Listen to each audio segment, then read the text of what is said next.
I want to talk a little bit about what I'd call the hidden nature of API security. And to explain what I mean by that, let's first look at a traditional website. And in fact, what you see on the screen here is the dedicated insecure website I created for the Hack Yourself First course, the predecessor to this one if you like. Now what we're looking at is a login form. It takes an email address and a password. We can also see that this login form is served over HTTP and not HTTPS. It's not a secure connection. There's no assurance of who we're connected to, yet it's asking for sensitive data.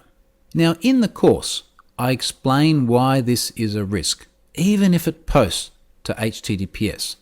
And the point I want to make here is that it's very clear, it's overtly obvious that we do not have a fundamental security tenet, which is SSL.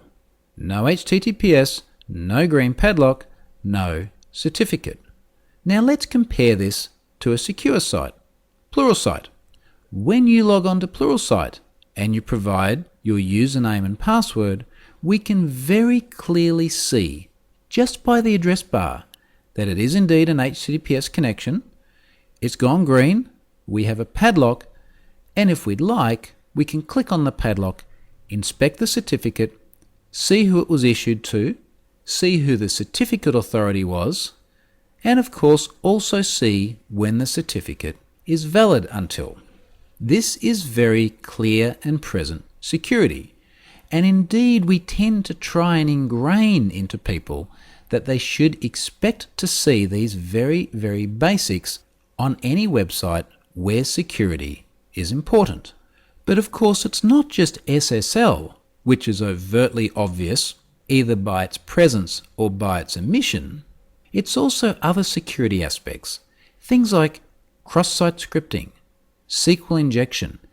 It only takes one or two simple requests in the browser, the sort of things I talk about in that previous course, to see that a site might actually be seriously vulnerable. Now that's one or two requests that the developer can easily make when they're building the site. Same as the QA people, same as even the security team. It's very easy to find security risks in web applications. You can also easily do things like look at cookies. Are they flagged as HTTP only or secure? Do they have long expirations? All of these things are easily observable with one or two clicks inside the browser. Let's compare that to the paradigm of apps running on today's modern devices. Here's a good example. I've got 3 apps here. One of these does a very poor job of the login security. Which one is it? Well, it's kind of hard to tell. We don't get a URL that's visible within the app before we entrust our personal sensitive data with the app. No HTTPS, no green padlocks, no certificates we inspect. We trust, or at least we hope, that the developers of the app have done a good job of it. But unfortunately, we really have no assurance, nothing beyond reputation. And unfortunately, reputation is a very poor security control. Now this not only makes things harder for the consumer, but it actually makes things harder for the developers and the testers and, as I said earlier, even the security teams to find immediately obvious risks like you can in the browser.